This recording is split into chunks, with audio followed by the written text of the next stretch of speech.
Hello students, good morning to all of you. Today in lecture number 8 of thermodynamics, we are going to discuss about entropy and one more new function, that is Gibbs free energy change. Today we will discuss only these two topics. Entropy is generally represented by delta S, last video lecture में भी हमने discuss कर लिया था. और entropy is generally known as degree of randomness और disorderness. Degree of randomness और degree of disorderness in any system is represented by entropy. कितना आपका सिस्टम डिसऑर्डर्ड मैनर में रखा हुआ है उसको बोलते हैं हम उसकी entropy. And this word was used to explain the spontaneity of the reaction. Means इसको हमने किस लिए यूज किया था कि मैं ये बता सकूं कि रिएक्शन स्पॉन्टेनियस है या नहीं है. मैंने ये बोला था अगर किसी रिएक्शन के अंदर एंट्रोपी का इंक्रीज होता है, डेल्टा एस की वैल्यू पॉजिटिव आती है, तो रिएक्शन को जर्नली क्या माना जाता है? Spontaneous reaction. ठीक है, इसको आप डिस्कस भी करेंगे. इससे पहले मैंने ये बोला था अगर आपकी डेल्टा एच की वैल्यू नेगेटिव है या डेल्टा एच की वैल्यू पॉजिटिव है, अगर नेगेटिव है तो रिएक्शन एक्सोथर्मिक है, रिएक्शन अगर डेल्टा एच की वैल्यू पॉजिटिव है तो एंडोथर्मिक है. अभी तक मैं ये बता चुका था कि एंट्रोपी का formula generally D S is equals to होता है D Q divide by T. ये जनरली एक कॉन्स्टेंट टेम्परेचर पे ही डिफाइंड होती है. कांस्टेंट प्रेशर पे अगर मैं लिखता हूँ तो ये बन जाता है D Q P upon temperature, और ये delta S eight constant pressure D Q P जो होता है वो डी एच के बराबर हो जाता है. तो ये आ जाएगा डी एच अपॉन में T. In last video lecture we have discussed about this. यहाँ तक हम पढ़ चुके थे कि आपका जो हीट एट कांस्टेंट प्रेशर होता है वो एंथैल्पी ऑफ रिएक्शन होता है, उसको मैं यहाँ पुट कर सकता हूँ. जैसे for example calculate entropy change for vaporization of liquid water. Liquid water आपको दिया गया है और इस लिक्विड वाटर का आपको क्या करनी है? एंट्रोपी चेंज कैलकुलेट करना है, एंट्रोपी चेंज आइडेंटिफाई करना है. तो वेपोराइजेशन हो रहा है लिक्विड का, जनरली क्या हो रहा है यहाँ पे? वेपोराइजेशन हो रहा है. Vaporisation of the liquid water means water is present in liquid state and get converted to the water in gaseous state or vapor state, and enthalpy required for this process is generally known as enthalpy of vaporization.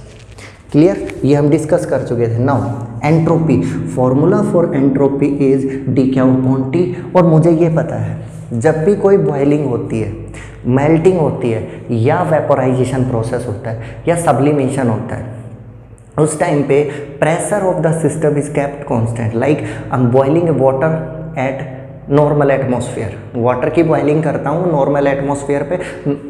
Normal atmosphere में वहाँ पे pressure कितना रखा जाएगा? 1 atm. तो ये कहता है एट कांस्टेंट प्रेशर जनरली आपका D Q P heat delta H के बराबर होती है, डी एच के बराबर होती है. तो entropy change will be equals to delta S will be equals to delta H of vaporization और boiling point of water. Boiling point of water हमारा होता है जनरली 100 डिग्री यानी 373 केल्विन. ये आंसर बन जाएगा. डेल्टा एच की वैल्यू आपको गिवन मिलेगी. तो मीन्स कहने का मीनिंग ये था कि delta S entropy of the system at constant pressure is equals to enthalpy change divide by temperature होता है. एंथैल्पी चेंज डिवाइड बाय क्या होता है? टेम्परेचर. सही है जी. एंट्रोपी का फॉर्मूला सबको क्लियर है. Delta S is equals to D Q by T होता है. D Q at constant pressure is equals to enthalpy of the reaction. तो डी क्यू की जगह एंथैल्पी रख सकता हूँ. D S is equals to D H upon T आ जाएगा. D S is equals to D H by T, या D S is equals to D Q by T होता था, वहाँ पे कर दिया मैंने D S is equals to D H by T, क्योंकि डी क्यू को मैं डी एच से रिप्लेस कर सकता हूँ. This was the entropy of the system. अब मुझे एक चीज़ एक्सप्लेन करनी है. मैंने ये भी बोला था अगर किसी सिस्टम को हीट दी है, टेम्परेचर सिस्टम का चेंज नहीं हुआ, सिस्टम ने कोई काम नहीं किया, हीट हो गई वेस्ट. सिस्टम को हीट दी, काम उसने किया नहीं, टेम्परेचर उसका चेंज हुआ नहीं, हीट सारी वेस्ट चली गई, कोई यूज नहीं आया, that's why entropy is generally known as waste heat. Entropy of universe is continuously increasing from the day of big bang. जिस दिन बिग बैंग हुआ था उस दिन से मास एक्सपेंड होने लग रहा है यूनिवर्स का, यूनिवर्स कंटिन्यूसली एक्सपेंड होता जा रहा है, that's why entropy of the universe is continuously increasing. Okay, अब मैं एक छोटा सा पॉइंट एक्सप्लेन करता हूँ। Upon increasing the temperature, upon increasing the temperature, entropy of system will increase, entropy of system will increase। ध्यान देना जी इस बात पे। upon increase the temperature, entropy of the system will increase। किसी भी पर्टिकुलर सिस्टम के जिसको हम पढ़ रहे हैं सिस्टम के बारे में, उस सिस्टम की एंट्रोपी नॉर्मली इंक्रीज करती है। कब इंक्रीज करती है? With upon increasing the temperature entropy of the system will increase. क्यों? क्योंकि कहता है entropy is defined as randomness, entropy is defined as degree of randomness, how randomly particles are oriented। Temperature देते हो, सिस्टम को गर्म करते हो, टेम्परेचर दिया, सिस्टम गर्म हुआ तो पार्टिकल्स की क्या इंक्रीज हुई? एनर्जी, और वो एक दूसरे से दूर रेंडमली भागना शुरू कर देते हैं, दैट्स वाई एंट्रोपी हमेशा क्या करेगी? Increase. Because upon increasing the temperature, upon increasing the temperature को इंक्रीज किया, kinetic energy of particles increases. ध्यान देना जिस बात पे, kinetic energy of the particle increasing. क्यों? क्योंकि काइनेटिक एनर्जी का फॉर्मूला होता है हाफ mv का square. v is the velocity of particles, v is the velocity of particle. आप टेम्परेचर को बढ़ाते हो तो पार्टिकल तेज मूव करते हैं, फास्ट मूव करते हैं। As the particle moves faster their velocity is increasing, और velocity increase that's mean kinetic energy increases, और काइनेटिक एनर्जी इंक्रीज मतलब एंट्रोपी सिस्टम की क्या हो जाएगी?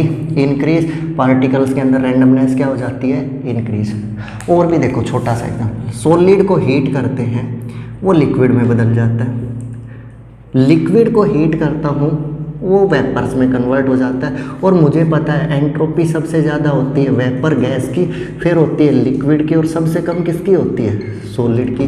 तो मैं जब जितना पार्टिकल्स को हीट करूँगा वो रेंडमली भागना शुरू कर देते हैं। जैसे एक छोटे से डायग्राम से बताता हूँ, पहले पार्टिकल्स ऐसे अरेंज थे, these are the particles arranged in a perfect manner. जैसे मैंने उनको हीट दिया, पार्टिकल्स इस तरीके से रेंडमली मूव करने लग गए।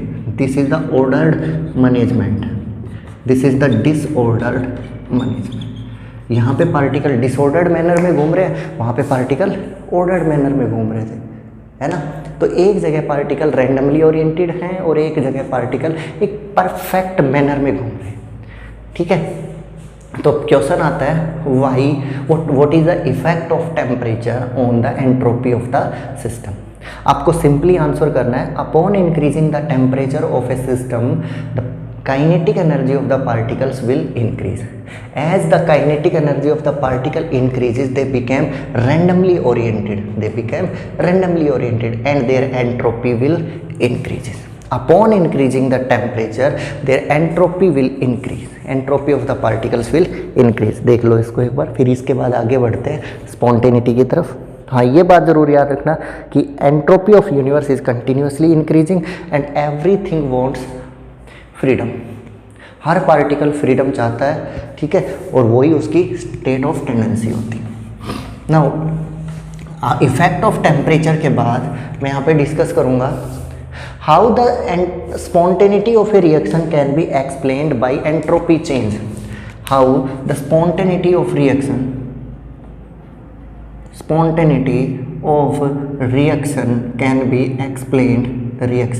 can be explained by entropy। Entropy of reaction किस तरीके से आपको एक्सप्लेन कर सकती है रिएक्शन की स्पॉन्टेनिटी के बारे में। तो इसका एक सिंपल सा रिप्लाई है, everything in this universe wants freedom like our space is continuously increasing. Universe हमारा कंटिन्यूसली इंक्रीज हो रहा, पार्टिकल एक दूसरे से फ्रीली मूव कर रहे हैं, हर चीज़ फ्रीडम चाहती है। बैलून के अंदर एयर फिल थी, माउथ ओपन कर दिया without any kind of work, सारी एयर कहाँ चली गई? बाहर, क्योंकि अंदर स्पेस कम था और बाहर का स्पेस क्या है? ज़्यादा है। तो increase in entropy favours the spontaneity of A reaction. Reply is that increase in entropy will favors reaction। Increase in entropy will favours reaction. Reaction को कौन फेवर करेगा? रिएक्शन कब फेवर मीन्स स्पॉन्टेनियस। अगर किसी को नहीं समझ में आया तो एक बार थोड़ा सा ध्यान दो। रिएक्शन को फेवर करने का मतलब है रिएक्शन स्पॉन्टेनियस बन गई। रिएक्शन कब स्पॉन्टेनियस बन गई? जब मैंने रिएक्शन की एंट्रोपी को इंक्रीज किया। Why? Because upon increasing the entropy, whenever there is increase in entropy, the particles will become randomly oriented, they become free, and everything in this universe wants freedom or free space. Clear है? That's why increase in entropy will favors the reaction. ठीक है? That's mean if delta S change in entropy is positive or entropy is increased, reaction will be spontaneous. This is the one of the factor which affects the spontaneity of the reaction। एक factor जो कि ये बताता है reaction कब spontaneous होगी कब नहीं। मैंने एक बात बोली थी कि अकेला फैक्टर कभी भी डिफाइन नहीं कर पाता कि रिएक्शन स्पॉन्टेनियस है या नहीं है। फिर भी मैं कह रहा हूँ डेल्टा एस ऑफ रिएक्शन अगर पॉजिटिव है तो रिएक्शन कैसी मानी जाएगी? Spontaneous, may be spontaneous. Delta S of reaction is negative और entropy of the system is decreasing, reaction may be non spontaneous. Reaction may be non spontaneous. किसी reaction की entropy decrease हो रही है, किसी रिएक्शन की एंट्रोपी डिक्रीज हो रही है, that reaction may be a non spontaneous reaction. We have to do work to make it spontaneous. You know what is the spontaneity? A reaction which can occur by itself just after initiation is known as spontaneous reaction। तो एक reaction जो कि spontaneous होगी means जिस reaction को एक बार start करने के बाद अपने आप हो जाती है उसको हम स्पॉन्टेनियस रिएक्शन बोलते हैं। और डेल्टा एस अगर रिएक्शन का पॉजिटिव है, इंक्रीज इन एंट्रोपी हो रही है, रिएक्शन स्पॉन्टेनियस होगी। डेल्टा एस की वैल्यू नेगेटिव है, रिएक्शन आपकी क्या होगी? Non spontaneous. क्लियर है? तो ये सारी चीज़ें थी एंट्रोपी के बारे में। क्लियर है? और एंट्रोपी फैक्टर का यूज किया गया था to explain the spontaneity of the reaction. Clear है जी? अब आते हैं एक नए फंक्शन की तरफ जिसका नाम है डेल्टा जी और Gibbs free energy function. Gibbs free energy function, Gibbs free energy function. This function is represented by delta G. This is another state function. This is another state function.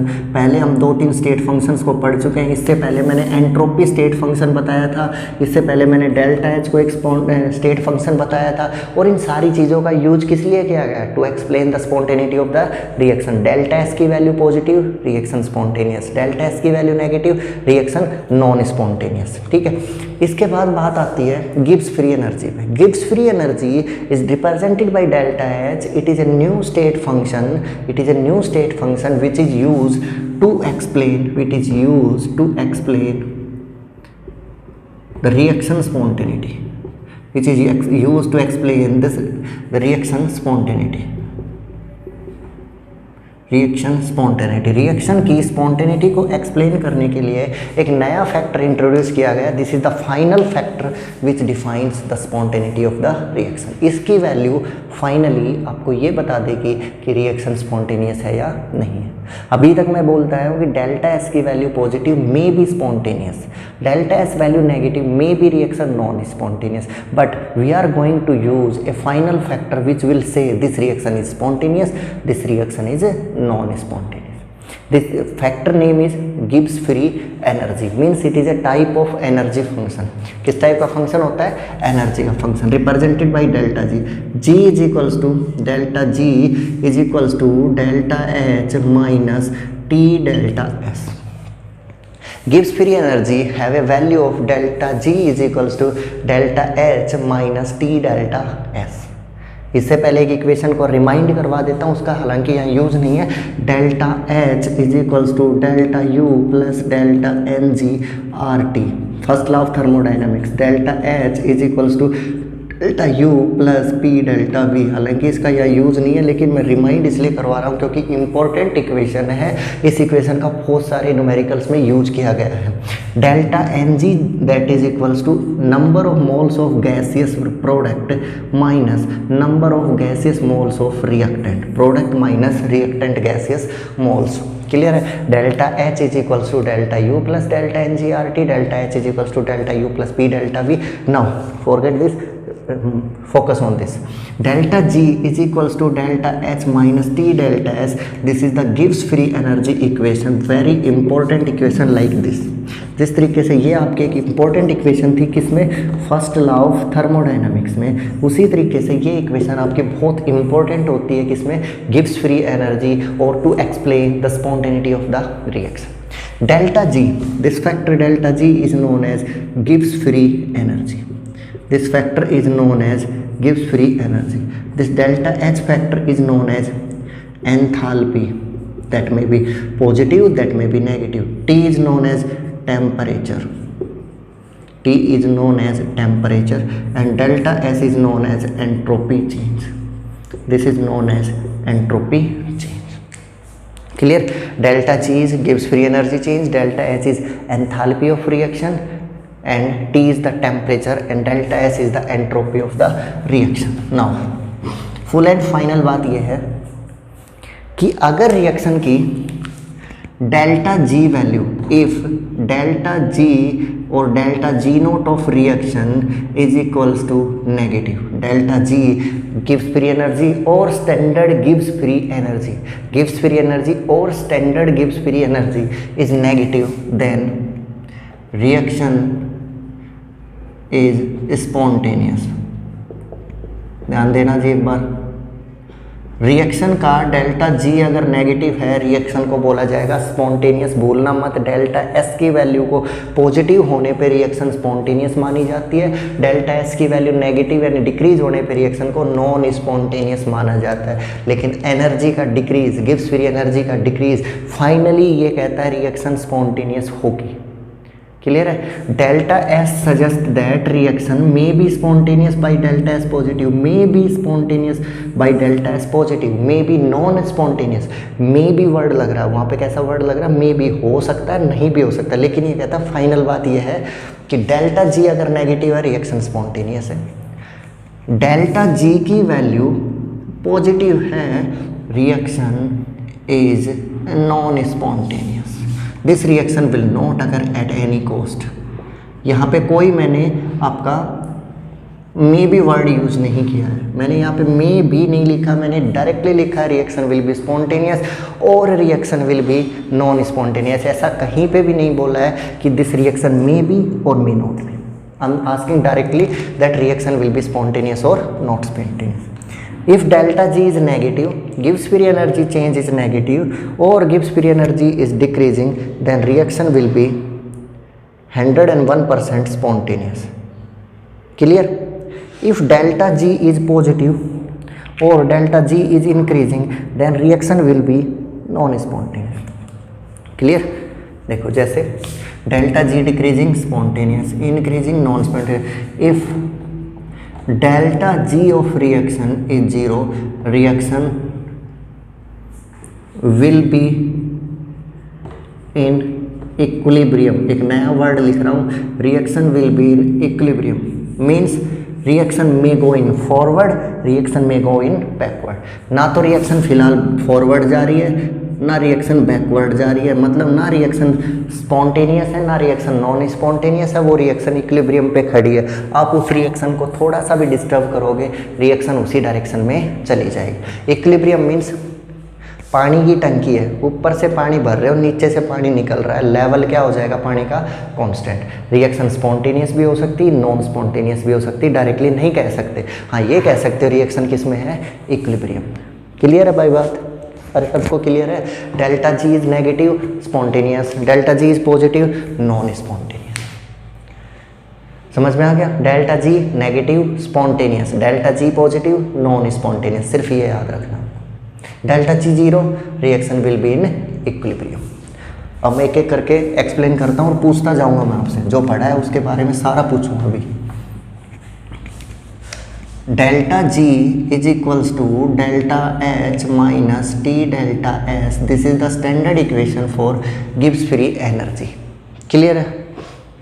Hair is the delta G delta H, sorry यहाँ पे लिखता हूँ मैं delta H, यहाँ पे लिखता हूँ T delta S. ठीक है, और यहाँ पे लिखता हूँ delta G reaction. Comment, reaction के ऊपर आपको कमेंट करना आपके. क्लियर है? First condition, let delta H negative. मान लीजिए डेल्टा एच कैसा है? Negative. Clear? Let's consider delta H of reaction is negative. Delta H of reaction is negative. Okay, तो डेल्टा एच ऑफ रिएक्शन अगर आपका नेगेटिव है, और late consider delta S of reaction is positive. Delta H is consider करो minus का 200 है, और delta S की वैल्यू मान लो प्लस का 100 है. This value is assign. What will be the delta G value? Positive value और नेगेटिव वैल्यू. सोच के बताओ. फॉर्मूला मैंने लिख दिया है, delta G is equals to delta H minus T delta S. मैं कहता हूँ डेल्टा एच की वैल्यू नेगेटिव है, कुछ भी मान लो, -200 मान लिया. Delta S T delta S is positive. Let's consider it is 100. Let's consider it is 100. आप कंसिडर कर लो, आप बता दो मुझे पॉजिटिव आंसर आएगा या नेगेटिव. लगाओ इक्वेशन. क्या कहती है? Delta G is equals to delta H minus T delta S. तो delta G will be equals to -200 minus 100. Answer will be -300. -100 minus का 300, दैट्स मीन डेल्टा जी कैसा आ रहा है? नेगेटिव. इक्वेशन ये कहती है अगर ये वैल्यू नेगेटिव है और ये वैल्यू भी, अरे सॉरी एक सेकेंड, हाँ पीछे वाली पॉजिटिव थी ना, तो ये हो गया माइनस का 200 और माइनस, और टी डेल्टा एस कितना था? प्लस का 100. आंसर कितना आया? माइनस का 300, और आंसर कैसा आ रहा है? नेगेटिव. ये वैल्यू नेगेटिव है, ये वैल्यू पॉजिटिव है, तो पॉजिटिव जब नेगेटिव से मल्टीप्लाई हो गया, आंसर कैसा आएगा? नेगेटिव. सही है? समझ में आ रहा है? इक्वेशन में रखने के बाद कैसे? फिर से देख लो, delta G is equals to delta H minus T delta S. ये वैल्यू आपकी नेगेटिव है, ये वैल्यू आपकी पॉजिटिव है. पॉजिटिव वैल्यू के आगे साइन लगा हुआ है नेगेटिव. अब बताओ, नेगेटिव को मल्टीप्लाई कर रखा किससे? पॉजिटिव से.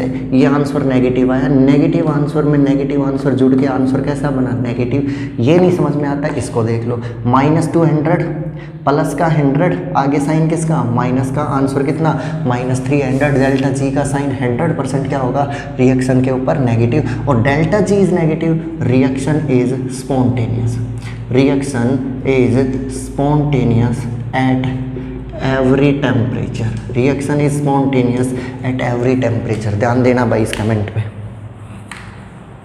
Reaction is spontaneous at every temperature. Second condition, let's delta H is negative and delta S is also negative.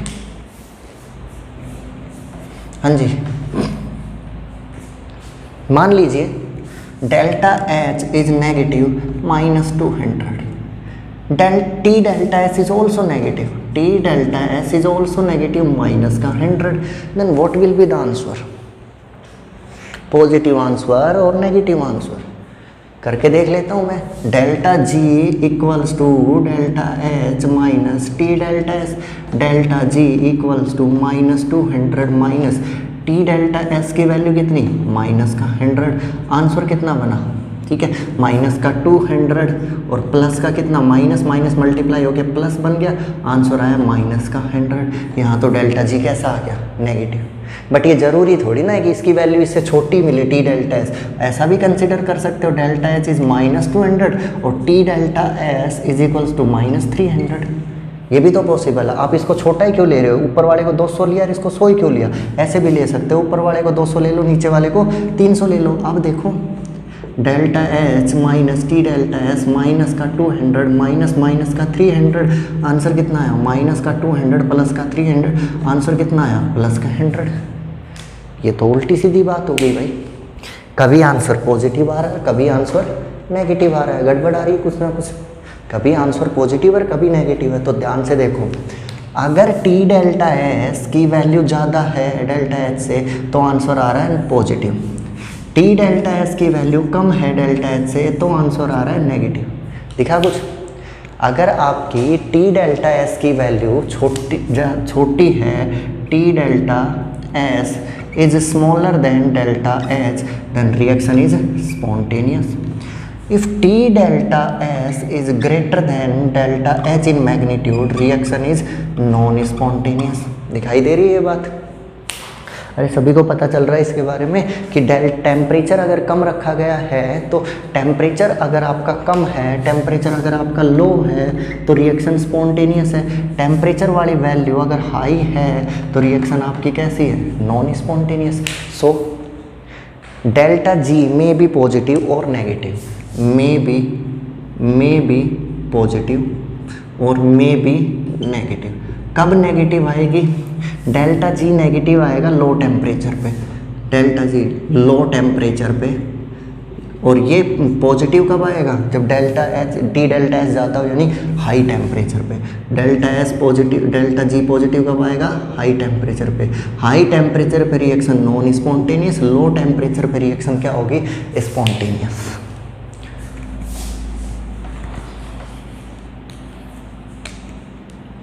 बहुत इंपॉर्टेंट टेबल है ये स्पॉन्टेनिटी ऑफ रिएक्शन के लिए. और मैं बार बार कोई दूसरा फैक्टर यूज़ नहीं कर रहा कि भाई डेल्टा एस पॉजिटिव है तो रिएक्शन स्पॉन्टेनियस है, डेल्टा एच नेगेटिव है तो रिएक्शन स्पॉन्टेनियस नहीं.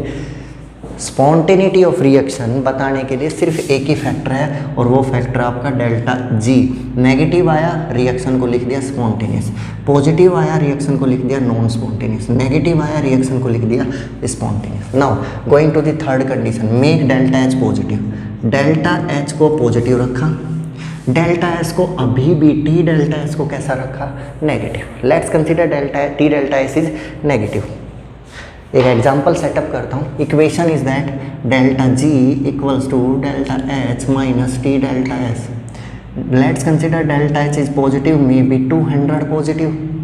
Delta S T delta S is negative, minus का 300. इस बार ज़्यादा ले लिया या कम ले लो, पहले कम ले लेते हैं फिर ज़्यादा लेके देख लेंगे. डेल्टा जी 200 माइनस का 100, आंसर आया 200 प्लस 100, आंसर आ गया प्लस का 300. रिएक्शन तो कैसी है? नॉन स्पॉन्टेनियस दिख रही है. रिएक्शन कैसी दिखाई दे रही है? Clearly non spontaneous. और देख लेते हैं, चलो एक बार कम ज़्यादा करके देख लेते हैं. डेल्टा एच को लिया प्लस का 200 पॉजिटिव लेना, टी डेल्टा एस को लेना भाई नेगेटिव ले लिया माइनस का 300. पिछली बार इस वैल्यू को छोटा लिया था, इसको लार्जर लिया था. दिस वो is smaller, this is in larger magnitude. तो 200 माइनस का 300, आंसर आ गया फिर से प्लस का 500. मतलब चाहे लो टेम्परेचर रखो, मीन्स चाहे आपका ये वैल्यू को लोअर रखो या इस वैल्यू को रखो आप हाइयर इन मैग्नीट्यूड में हाइयर रखो, रिएक्शन हमेशा कैसी आनी? पॉजिटिव. रिएक्शन हमेशा कैसी आनी? पॉजिटिव. तो delta G is positive always. Reaction is non spontaneous. Reaction is non spontaneous. Reaction is non spontaneous at every temperature. Her temperature of reaction non spontaneous होगी. Clear? ये सभी को समझ में आ गया किस तरीके से कर रहा हूँ? अगर आपको नहीं समझ में आता है ये प्लस माइनस का, आप अपनी न्यूमेरिकल वैल्यूज़ पुट करके देख लीजिए. हाँ, ये ज़रूर ध्यान रखिए कहीं आपका पिछली बार वाली कंडीशन ना बन जाए, लो टेम्परेचर पे स्पॉन्टेनियस, हाई टेम्परेचर पे नॉन स्पॉन्टेनियस, है ना? ऐसा नहीं बनना चाहिए. ठीक है. इसके बाद देखो, इसके बाद बात आती है last and final condition, that is delta H is your positive value and delta S is also positive. Clear है भाई? एक बार इसको नेगेटिव, इसको पॉजिटिव, इसको नेगेटिव, इसको नेगेटिव, इसको पॉजिटिव, इसको नेगेटिव, इसको पॉजिटिव, इसको पॉजिटिव, सारे केस जितने भी बनते हैं सबको ट्राई कर लेते हैं. Delta G is equals to delta H minus T delta S. Delta G is equals to delta H minus T delta S.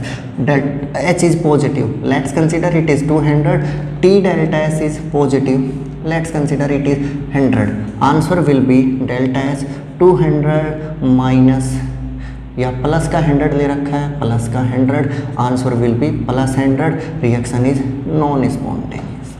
चलो भाई देखते हैं आगे क्या होगा.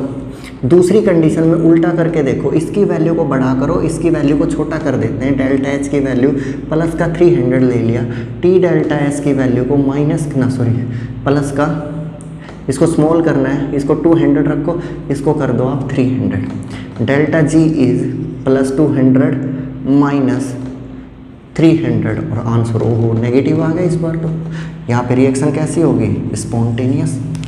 एक बार नेगेटिव एक बार पॉजिटिव, फिर से वही केस आ गया, लेकिन इस बार थोड़ा सा डिफरेंट है। जब आपने टेम्परेचर वाली वैल्यू कम रखी, यानी रिएक्शन का टेम्परेचर लो रखा, तो रिएक्शन मिली नॉन स्पॉन्टेनियस। रिएक्शन का टेम्परेचर जब तुमने हाई किया तो मिली रिएक्शन स्पॉन्टेनियस। तो डेल्टा जी नेगेटिव भी हो सकता है, डेल्टा जी पॉजिटिव भी हो सकता है। नेगेटिव ये कब होगा? जब टेम्परेचर हाई रखा जाए, तो एट हाई टेम्परेचर। तो हाई टेम्परेचर पे तो रिएक्शन स्पॉन्टेनियस है, और लो टेम्परेचर पे रिएक्शन नॉन स्पॉन्टेनियस है ना। डेल्टा जी पॉजिटिव आया, बात सिर्फ इतनी लिखी कि डेल्टा जी अगर नेगेटिव तो स्पॉन्टेनियस, डेल्टा जी अगर पॉजिटिव तो नॉन स्पॉन्टेनियस। डेल्टा जी अगर आपका जीरो तो इक्विलिब्रियम में, यहाँ नॉन स्पॉन्टेनियस, यहाँ पे स्पॉन्टेनियस। आपको वैल्यूज पुट करके देखना है डायरेक्टली, ठीक है। तो ये कह रहा है कि जब भी तुम्हें डेल्टा एस पॉजिटिव दिखे और डेल्टा एच नेगेटिव दिखे, reaction is spontaneous at every temperature because it will give delta G negative. Delta ji 100% negative तभी आ सकता है जब आपकी डेल्टा एस पॉजिटिव और डेल्टा एच क्या हो? नेगेटिव हो। तब डेल्टा जी कैसा आएगा? नेगेटिव। और रिएक्शन हर जगह पे क्या होगी? स्पॉन्टेनियस। तो रिएक्शन क्या होगी? हर जगह पे स्पॉन्टेनियस। उसके बाद हर केस को आपको अलग अलग स्टडी करना है। इसका जस्ट रिवर्स करके देखो, डेल्टा एच पॉजिटिव नेगेटिव था, पॉजिटिव करके देखो। डेल्टा एच पॉजिटिव है, इसको नेगेटिव करके देखो। Reaction will be always every temperature पे रिएक्शन नॉन स्पॉन्टेनियस है। रिएक्शन क्या है? Non spontaneous. बहुत इंपॉर्टेंट टॉपिक है स्पॉन्टेनिटी ऑफ रिएक्शन का। स्पॉन्टेनिटी ऑफ रिएक्शन के लिए डेल्टा जी नेगेटिव होना चाहिए, नॉन स्पॉन्टेनियस रिएक्शन का डेल्टा जी पॉजिटिव मिलेगा। अगर डेल्टा जी नेगेटिव है, इसका मीनिंग है डेल्टा एच नेगेटिव है और टी डेल्टा एच कैसा है? पॉजिटिव। एंट्रोपी का बढ़ना हमेशा रिएक्शन को स्पॉन्टेनियस बनाएगा। Clear? Delta G negative spontaneous, delta G positive non spontaneous reaction. Clear है? कर लोगे इसको? देखो तो इसको एक बार। नो, स्पॉन्टेनिटी पढ़ा दी, रिएक्शन स्पॉन्टेनियस कब होगी ये भी बता दिया। इसके बाद मैं एक डेफिनेशन लिखता हूँ सेकेंड लॉ ऑफ थर्मोडाइनमिक्स की। I am going to write the second law of thermodynamics. Second law of second law of thermodynamics. According to this law, there are many definitions of second law. I will discuss few of them. First is that if you have a colder body and one body is hot body, that means temperature of this body is lower. ये body generally low temperature पे रखी गई है, ये body generally high temperature पे रखी गई है। जैसे आपको सर्दी लग रही है, विंटर टाइम चल रहा है, in winter time you are sitting along with a fire, ठीक है। एक ऐसी जगह बैठे हो जहाँ आग जल रही है और सर्दी पड़ रही है, तो एक स्पॉन्टेनियस रिएक्शन होगी। Heat will travel from that fire folks to your hand. आपने हाथ आगे कर रखे हैं आग के ऊपर, तो वहाँ से हीट आपके हाथों की तरफ स्पॉन्टेनियसली फ्लो करके चली जाएगी। लेकिन मैं एक बात कहूँ कि मेरा टेम्परेचर ठंडा है और मुझे अपनी हीट किसको देनी है? आग को देनी है। क्या ये रिएक्शन अपने आप हो जाएगी? ये तो रिएक्शन स्पॉन्टेनियस ही नहीं है। या फिर दूसरा एग्जाम्पल देखो, ये कहता है कि आपको एक फ्रीज में एक गर्म चीज़ रख दी, आपने एक गर्म कुछ भी था आपके पास, उसको लेकर जाके आपने फ्रीज में रख दिया, तो क्या होगा? हीट उस गर्म चीज़ से आपके फ्रीज के अंदर चली जाएगी और वो गर्म चीज़ थी वो ठंडी हो जाएगी, ठीक है। लेकिन अगर कोई ये कहे कि फ्रीज जो गर्म चीज़ है उसी को फ्रीज क्या देने लग जाए? हीट देने लग जाए, क्या ये अपने आप हो सकता है? क्या ये अपने यहाँ से कोल्डर बॉडी से हीट का ट्रांसफ़र हॉट बॉडी की तरफ हो सकता है? नहीं हो सकता, नॉन स्पॉन्टेनियस है। हॉट बॉडी से हीट का ट्रांसफ़र कोल्ड बॉडी की तरफ हो सकता है। रिएक्शन क्या है? स्पॉन्टेनियस। तो first definition is that heat flow from a colder body to hot body, cold body to hot body can not occur can not occur spontaneously. तो स्पॉन्टेनियसली क्या हो सकता है, हॉट बॉडी से हीट का ट्रांसफर कोल्ड बॉडी की तरफ spontaneously हो सकता है, लेकिन कोल्ड बॉडी से हॉट बॉडी की तरफ कभी भी हीट का ट्रांसफर अपने आप नहीं हो सकता, अपने आप कभी भी नहीं हो सकता। क्लियर है। डेफिनेशन नंबर सेकंड, पहली तो शायद सबको समझ में आ गई, प्रैक्टिकल एग्जांपल है, जो चीज़ गर्म होती है वहाँ से हीट किधर जाती है, ठंडे ऑब्जेक्ट की तरफ। द हॉट बॉडी से कोल्ड बॉडी की तरफ हीट फ्लो कर जाती है। Flow is spontaneous, heat flow is spontaneous from hot body to cold body, but non spontaneous from cold body to hot body. Okay. Second definition is based on a practical example of engine. If a particular amount of heat is given to the system will starts to do work. System starts to do work. वो कुछ काम करता है, कुछ waste heat बाहर निकल जाती है। इंजन के अंदर फ्यूल की बर्निंग होती है, इंजन के अंदर फ्यूल की क्या होती है, burning. After burning of fuel a small amount of energy is liberated, amount of energy is liberated, heat is produce which is use to do the work. Burning of fuel हुई, fuel को क्या किया गया, burn किया गया। Burning of fuel will liberate heat, heat will use to work and small amount of heat is wasted. कुछ amount किधर चला जाता है, वेस्ट की तरफ। यानी यहाँ से एक चीज़ पता चल रही है, heat can never be completely converted to the work, क्योंकि किसी भी चीज़ की एफिशिएंसी 100% या इससे ज़्यादा नहीं हो सकती।